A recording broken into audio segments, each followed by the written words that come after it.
जय हिंद साथियों, आप सभी का आपके अपने परिवार आसमा सिविल एकेडमी में मैं इशार अहमद आप सभी का पुरजोर स्वागत करता हूं और आशा करता हूं कि आप सभी स्वस्थ हैं और बिल्कुल मस्त हैं। मेरे प्रिय साथियों, आज हम 2 अक्टूबर के इम्पॉर्टेंट करेंट अफेयर्स पढ़ेंगे जो कि हमारे एग्जाम के लिए बहुत ही ज़्यादा महत्वपूर्ण होने वाला है। तो वीडियो में शुरू से अंत तक बने रहें और अगर आप सभी इस चैनल में नए हैं तो चैनल को सब्सक्राइब कर लें और पहले से अगर इस चैनल में हैं तो मेरे प्रिय साथियों एक वीडियो शेयर ज़रूर करिएगा, मतलब इस वीडियो को शेयर ज़रूर करिएगा। आपके एक सहयोग से, मतलब एक शेयर से ही जो है हम सफलता की ओर आगे बढ़ रहे हैं। काफ़ी अच्छे लोग जो है, अच्छे खासे लोग वीडियो देख रहे हैं प्रॉपर, तो आप एक शेयर ज़रूर करिएगा, ठीक है। तो चलिए अपना सत्र प्रारंभ करते हैं। आइए, आज की सकारात्मकता है, ध्यान का मकसद आपके अंदर आवश्यक माहौल बनाना है ताकि आप आनंद और शांति में जिएं और इसके फलस्वरूप आपकी प्रतिभा को उजागर करें। मेरे प्रिय साथियों, जीवन में ध्यान का अपने आप में एक बहुत बड़ा महत्व है। ध्यान से तात्पर्य अपने लक्ष्य के प्रति एकाग्रित होना, अपने लक्ष्य के प्रति समर्पित होना, अपने लक्ष्य के प्रति दृढ़ संकल्पित होना ही ध्यान कहलाता है। मेरे प्रिय साथियों, तो आप कभी भी जीवन में एक मैं आपको सजेशन देना चाहूँगा कि आप ध्यान ज़रूर करें, अपना आकलन ज़रूर करें। और ध्यान का मतलब ये नहीं कि आप योगा कर रहे हैं, आसन कर रहे हैं। आप किसी भी माध्यम से ध्यान आप करेंगे तो आप अपने करियर के प्रति बेहतर ही करेंगे, ठीक है। तो चलिए अपना सत्र चालू करते हैं क्योंकि आपको बातें समझ में आ गई होंगी। आज लास्ट टाइम जो मैंने प्रश्न पूछा था, 2024 ग्लोबल इनोवेशन इंडेक्स में भारत का स्थान क्या है, तो 39th पोजीशन भारत का है। जिसमें से हम बात करें, यामिनी ने सही आंसर दिया है 39th, शशि टंडन ने सही आंसर दिया है और रोशनी देवांगन ने भी सही आंसर दिया है। वेरी गुड प्यारे बच्चों, ऐसे ही अपनी कंसिस्टेंसी बनाए रखें और जो है वीडियो को शेयर करना ना भूलें, ठीक है। और हाँ, आप सभी को एक अपडेट बता दूं कि बहुत सारे बच्चों ने, बहुत सारे एस्पिरेंट्स ने एनटीपीसी का एग्ज़ाम के लिए फॉर्म जो है भरना स्टार्ट कर दिया है। उस एनटीपीसी एग्ज़ाम को टारगेट करते हुए आसमा सिविल एकेडमी के माध्यम से महज 51 रुपये, मैं आपको ये कॉस्टिंग इसलिए बता रहा हूँ कि दे तो हम फ्री में भी सकते हैं, लेकिन ये पैसा आपको लगाना होगा 51 रुपये, जो कि हर सैटरडे मतलब हर शनिवार को जो है आपको ये टेस्ट होगा, जिसमें CBT 1 और CBT 2 दोनों को टारगेट करते हुए, ऐसा आपने देखा होगा, मैं एक सिलेबस एनालिसिस का वीडियो आप लोगों के लिए बना दूंगा। अभी तो current affair, daily current affair पढ़ते हैं हम, तो उसमें मैं आपको प्रॉपर बता दूंगा कि CBT 1 के लिए क्या प्रिपरेशन करना है, CBT 2 के लिए क्या प्रिपरेशन करना है। एक्चुअल दोनों जो है वो सिमिलर ही है, तो परेशान ज़्यादा होना नहीं है। लेकिन हर सैटरडे को जो है आप लोगों का टेस्ट होगा। आप लोग हमारे टेलीग्राम चैनल से जुड़ सकते हैं। और आपको बता दूं कि अगर आपको रजिस्ट्रेशन या प्री रजिस्ट्रेशन कराना है पहले से, तो आपको 9752189752 इस नंबर पे आपको व्हाट्सअप लिख के भेजना है R, ये कोड है रजिस्ट्रेशन के लिए, आपको R लिख के भेजना है, ठीक है। सॉरी, R के साथ आप NTPC भी लिख दें, NTPC, R NTPC आप लिख के भेजें, डैश ज़रूर डाल दीजिएगा, तो आपका रजिस्ट्रेशन कंप्लीट हो जाएगा। रजिस्ट्रेशन आपका जो है प्रोसेस कराया जाएगा टीम के द्वारा, ठीक है। चलिए अब आ जाते हैं प्रश्न की ओर। अंतर्राष्ट्रीय अहिंसा दिवस कब मनाया जाता है? तो हमारे भारत के आदरणीय सम्माननीय राष्ट्रपिता महात्मा गांधी जी के जन्मदिन के अवसर पर वैश्विक स्तर पर अंतर्राष्ट्रीय अहिंसा दिवस मनाया जाता है। आपको पता होगा कि महात्मा गांधी जी, जो कि 1869 में जिनका जन्म हुआ था, 2 अक्टूबर 1869, और ये जब साउथ अफ्रीका से वापस आए थे 1915 में, ठीक है। तो 1915 में जब ये हमारे यहाँ भारत आए तो अपनी जो बैरिस्टर की जो उपाधि थी उसके माध्यम से अंग्रेजों को जो है वो छठी का दूध याद दिला चुके थे, ठीक है। तो इनकी कहानी हम पढ़ेंगे मॉडर्न हिस्ट्री में, लेकिन आज के दिन आप लोगों को याद रखना है कि अंतर्राष्ट्रीय अहिंसा दिवस कब मनाया जाता है, तो 2 अक्टूबर को मनाया जाता है हर साल, ठीक है। चलो आगे बढ़ते हैं। अगला प्रश्न है, एसबीआई ने सितंबर 2024 में जनसंख्या पर एक रिपोर्ट जारी की है, एसबीआई बैंक ने, जो कि युवा जनसंख्या के मामले में भारत का विश्व में कौन सा स्थान है। हम लोग 2020 में कहाँ गया भाई, ठीक है, नाराज हो जाता है कभी कभी है। 2020 में विश्व के सबसे युवा देश थे, लेकिन वर्तमान में नहीं है।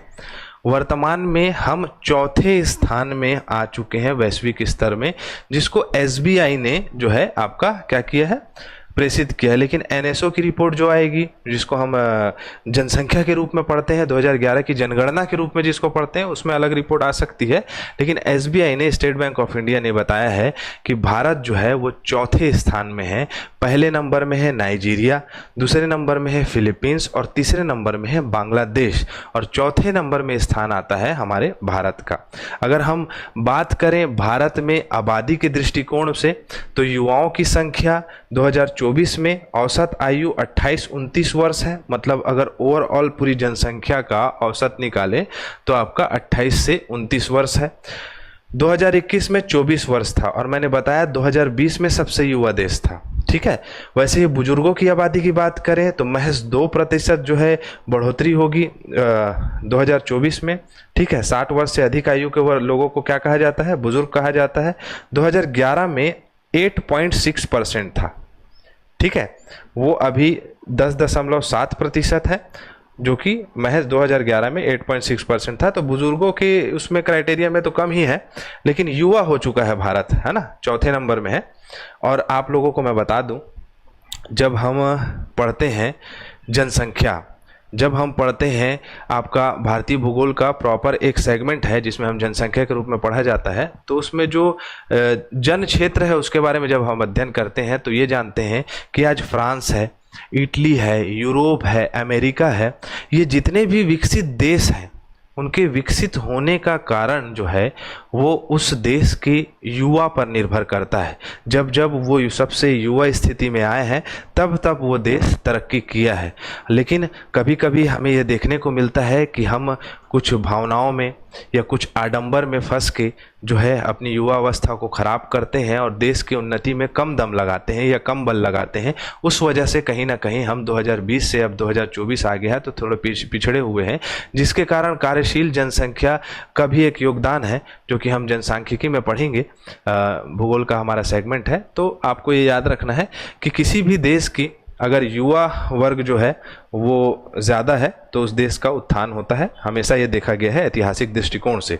एसबीआई सार्वजनिक कंपनी है ना। 1806 में ये बैंक ऑफ कैलकाटा के नाम से शुरुआत किया गया था। मुंबई में मुख्यालय है अभी वर्तमान में। दिनेश कुमार खारा इसके अध्यक्ष हैं। ठीक है, चलो, भारत के गवर्नर कौन है, तो शक्तिकांत दास। यहाँ पास एक एनालिटिक्स है, इसको आप इसमें देख सकते हो, इसमें फोकस कर सकते हो कि भारत में 0 to 14 एज के जो बच्चे हैं उनका अगर आकलन करें तो 24.3% है, मतलब 34 करोड़ है। और 15 से 59 वर्ष की आयु में 65% लोग हैं, 91 करोड़। और 60 के प्लस जो है वो 10.7% है, जो कि 15 करोड़ जनसंख्या है। ठीक है, तो आपको ये पता होना चाहिए। जैसे शहरी आबादी की बात करें तो 2024 में बढ़कर ये 37% हो गया है। 2011 में महज 31.1% था। तो हमें ये पता होना चाहिए, चंडीगढ़ जो है वो 100% शहरी आबादी वाला केंद्र शासित प्रदेश है, और गोवा जो है 76% आबादी के साथ सबसे बड़ा शहरी आबादी वाला आपका क्या है, तो मतलब शहर है। तो गोवा याद रखिएगा, और केंद्र शासित प्रदेश में चंडीगढ़ याद रखिएगा 100% के साथ। ठीक है, तो ये डाटा बहुत ही यूनिक हो जाता है, समझने योग्य हो जाता है। ठीक है, चलो आगे बढ़ते हैं। अगला है, किस देश के क्रिकेटर ड्वेन ब्रावो ने क्रिकेट के सभी प्रारूपों से संन्यास की घोषणा की है? किस देश के, तो आपको पता होना चाहिए। इनको जो है डीजे ब्रावो के नाम से भी जाना जाता है। आपने गाना भी सुना होगा, चैंपियन चैंपियन ऐसे करके डांस करता है। ठीक है, तो क्रिकेट प्रेमी हूँ मैं थोड़ा सा, तो मुझे याद रहता है। तो वेस्ट इंडीज़ के खिलाड़ी हैं जिन्होंने सभी फॉर्मेट से संन्यास ले लिया है। 2021 में इन्होंने इंटरनेशनल क्रिकेट से संन्यास ले लिया था, लेकिन ये फ्रेंचाइजी क्रिकेट्स खेलते थे, लेकिन अब उससे भी संन्यास ले लिया है इन्होंने। ठीक है, तो हमें पता होना चाहिए। ठीक, चलो आगे बढ़ते हैं। अगला है, पद्मश्री पुरस्कार सम्मानित पम पप्पमल जी का हाल ही में निधन हो गया है। किस क्षेत्र से थी? तो ये आपका थे या थी भी लिख सकते हैं, उसमें महिला थी पप्पमल जी। पप्पमल जी जो है ना, वो जैविक खेती को बढ़ावा देने वाली महिला रही हैं। ठीक है, पप्पमल जी का निधन हो गया और तमिलनाडु की थी हैं। जैविक कृषि के लिए 2021 में इन्हें पद्मश्री पुरस्कार प्रदान किया गया था। भारत में अगर हम बात करें जैविक कृषि होता क्या है, इसमें भी ध्यान देना चाहिए। तो जैविक कृषि बेसिकली साथियों, बिना किसी रासायनिक खाद कीटनाशकों का उपयोग करके आसान भाषा में जो हम खेती करते हैं, ऑर्गेनिक जितने भी हम खेती करते हैं, कृषि करते हैं, जैविक यानी ऑर्गेनिक होता है, उसको ट्रांसलेशन ही बता दे रहा हूँ, तो आप सभी समझ गए होंगे। ठीक है, वैसे कृषि प्रधान राज्य है हमारा, तो मेरे हिसाब से मैक्सिमम लोगों को कृषि आती होगी, फार्मिंग आती होगी, और नहीं आती है तो कोई बात नहीं। मैं आपको बता दूं कि किसी भी प्रकार के उर्वरकों का, फर्टिलाइज़र का उपयोग किए बिना ही जो है आपका खेती करना क्या कहलाता है? तो जैविक कृषि कहलाता है, जिसका में स्वास्थ्य अच्छा होता है, पर्यावरण संरक्षण होता है, सतत कृषि होती है, लेकिन उत्पादन कम होता है। उत्पादन कम होता है अकॉर्डिंग टू, या आपका कंपैरिजन टू किससे? तो बाकी खेती से, है ना। तो जैविक कृषि में पशुपालन भी कर सकते हैं, है ना। वो जो पशु का जो मल निकलता है उससे को भी खाद में उपयोग किया जाता है। और भारत का पहला जैविक राज्य जो है वो सिक्किम है, और भारत का पहला जो आपका कहा जा सकता है केंद्र शासित प्रदेश जो है जैविक राज्य है, जैविक केंद्र शासित प्रदेश, वो है लक्षद्वीप। ठीक है, चलें आगे। चलो, पर्यटन मंत्रालय द्वारा सर्वश्रेष्ठ पर्यटक गांव प्रतियोगिता 2024 में कितने गांवों को पुरस्कृत किया गया है? बेसिकली मेरे साथियों, बहुत सारे गांव, 906 आसपास गांव को इसमें सेलेक्ट किया गया था, जिसमें 36 गांवों को जो है क्या मिला है? तो 36 गांवों को ये पुरस्कार मिला है आपका श्रेष्ठ श्रेणियों में, जिसमें साहसिक पर्यटन श्रेणी में, सामुदायिक आधारित पर्यटन श्रेणी में, विरासत श्रेणी में, शिल्प श्रेणी में, कृषि पर्यटन में, जिम्मेदार पर्यटन श्रेणी में, आध्यात्मिक कल्याण श्रेणी में, जीवंत ग्राम श्रेणी में, ये सभी अलग अलग श्रेणियों में मिला है। पूछा जाएगा तो 36 गांव ही पूछा जाएगा, बाकी कोई स्पेशल इतना याद करोगे तो पागल हो जाओगे। ठीक है, बस ये पता होना चाहिए। ठीक, बाकी पढ़ लीजिएगा। भारतीय रेलवे ने रेल दुर्घटना के बाद बचाव कार्यों के लिए कौन सी टीम बनाई है?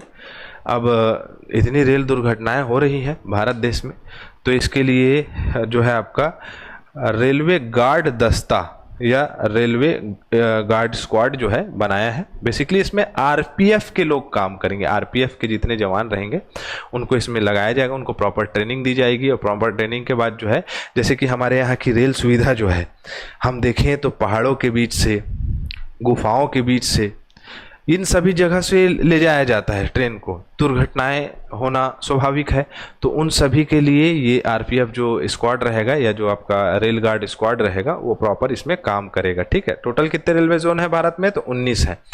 और कहाँ स्टार्ट किया है? तो जयपुर राजस्थान में, पश्चिम रेलवे जोन में, उत्तर पश्चिम रेलवे जोन में इसको स्टार्ट किया गया। क्लियर? चलो, भारत कजाकिस्तान संयुक्त सैन्य अभ्यास काजिद 2024 का 8वां संस्करण कहाँ आयोजित किया जा रहा है? तो औली में, औली उत्तराखंड में, हिमालयी क्षेत्र है, तराई क्षेत्र उत्तराखंड में, यहाँ स्टार्ट किया जा रहा है। ये किसके साथ? तो भारत और आपका कजाकिस्तान में संयुक्त सैन्य अभ्यास है। इसका उद्देश्य है कि काजिद अभ्यास का 8वां संस्करण है, दोनों सैन्य बल को ड्रोन, काउंटर ड्रोन सिस्टम के अलावा सभी जितने भी टेक्नोलॉजीज हैं उससे अवगत कराना, और 13 अक्टूबर 2024 से आयोजित कराया जा रहा है ना। और लास्ट टाइम जो है 30 अक्टूबर से 11 अक्टूबर तक चला था। चले, चलो, हाँ, इनको जानते हो? जिंदगी मेरा गाना, मैं इसी का दीवाना, और झूमो नाचो मेरे संग गाओ नाचो, ऐसे गाना है ना भाई। I am a disco dancer, Dada Saheb Phalke पुरस्कार, मोस्ट इम्पॉर्टेंट फिल्म जगत में सबसे प्रतिष्ठित पुरस्कार, 5 स्टार बना दिया हूँ इसीलिए। किसको मिल रहा है? तो मिथुन चक्रवर्ती को। सब डांस किया हो गया I am a disco dancer में, और जो नहीं डांस किया होगा उसको नहीं भाई, जिसको नहीं आता है तो। लेकिन बता रहा हूँ, I am a disco dancer जो है उसको अभी भी आदमी सुनता है तो थिरकने लग जाता है। और इन्होंने प्रेस में बोला कि मुझे ये पुरस्कार दिया जा रहा है, लेकिन मेरे लिए कोई शब्द ही नहीं है। मैं जो है एकदम मतलब स्तब्ध हो गया हूँ। मैं जो है मतलब कहा जा सकता है कि मुझे बहुत खुशी हुई है कि ये पुरस्कार मुझे मिल रहा है। क्यों? क्योंकि भारत की सबसे पहली मूवी जिसका नाम क्या था, हरिश्चंद्र, अगर बोलने वाली मूवी है वो आला मारा थी, लेकिन सबसे पहले जो मुख्य मूवी थी वो क्या थी आपकी, राजा हरिश्चंद्र। इसको 1913 में किसने बनाया था, तो धुंडीराज गोविंद फाल्के इनका नाम था, इन्होंने बनाया था, जिन्हें दादा साहब फाल्के के नाम से जाना जाता था। ठीक है। और अगर हम बात करें, यह पुरस्कार प्रतिवर्ष दिया जाता है, 10 लाख रुपए नगद पुरस्कार दिया जाता है, स्वर्ण कमल पदक दिया जाता है और एक शॉल दिया जाता है। सबसे पहली बार 1969 में देविका रानी को मिला था, पहली प्राप्तकर्ता, और वहीदा रहमान को 2021 में मिला था। ठीक है, तो ये अपने को पता होना चाहिए। ठीक, चले, मिथुन दा को दिया जा रहा है। अब है इंडसइंड बैंक ने किन्हें एमडी और सीईओ बनाया है। इंडसइंड बैंक एक प्राइवेट बैंक है जिसके इशार अहमद भी लिखाया हुआ है, तो इसको जो है बड़ा ही कर देना इसमें, है ना। इशार अहमद मेरा नाम है, मेरे को नहीं बनाया गया है। क्या नाम है, राकेश सिंह सुमित कठपालिया को किया गया है, ये बड़ा ई लगता है इसमें। ठीक है, चलो, वैसे आप इशार सर सर्च भी करेंगे यूट्यूब में तो सारे वीडियोस मेरे आ जाएंगे, प्रीवियस वीडियो भी देख सकते हो, सभी रखाए हुए जीके जीएस के। ठीक है, इशार सर। चलो आगे बढ़े, तो ये है सुमित कठपालिया, इंडसइंड बैंक, जीवन बीमा भारतीय मालिक जो है जीवन बीमा निगम हिंदुजा समूह के अंतर्गत आता है, 1994 में बना है, मुंबई में इसका मुख्यालय है। ठीक है, चलो अब कर लेते हैं रिवीजन। अंतर्राष्ट्रीय विद्वजन दिवस कब मनाया जाता है, 1 अक्टूबर को मनाया जाता है। उत्तर पूर्व राज्यों पर केंद्रित 8वें कला महोत्सव का उद्घाटन किसने किया, राष्ट्रपति द्रौपदी मुर्मू जी ने किया। द्वितीय भारत चीनी और जैव ऊर्जा सम्मेलन का उद्घाटन प्रहलाद जोशी ने किया और बताया कि हम एथनॉल बना सकते हैं और पेट्रोल को और लंबा चला सकते हैं, लेकिन गाड़ी के इंजन खराब हो रहा है इससे। ठीक है, चलो 21वें राष्ट्रमंडल संसदीय संघ क्षेत्र 3 के सम्मेलन का उद्घाटन लोकसभा अध्यक्ष ओम बिरला ने किया है। 9वीं विश्व जूनियर वुशु चैंपियनशिप 2024 भारत ने कितने पदक जीते हैं, 7 पदक जीते हैं। ठीक है, चलें आगे। प्रधानमंत्री नरेंद्र मोदी जी ने कंप्यूटर सिस्टम अर्का और अरुणिका का उद्घाटन किया है। जो कंप्यूटर सिस्टम्स किससे संबंधित है, तो मौसम पूर्व विज्ञान से संबंधित है। इन्होंने लाइव कॉन्फ्रेंस में इसका उद्घाटन किया है। निम्न में से किसने महाराष्ट्र में स्थित बीडकिन औद्योगिक क्षेत्र को वस्तुतः राष्ट्र को समर्पित कर दिया, तो हमारे प्रधानमंत्री जी ने कर दिया है। इससे जो भी आएगा भारत सरकार को इससे जो है फायदा होगा। संसद की विदेश मामलों की समिति का अध्यक्ष किसे नियुक्त किया गया है, आंसर दो फटाक से। यहाँ हमारा सत्र कंप्लीट होता है। इसी के साथ मैं इजाजत चाहूंगा। जय हिंद, जय भारत।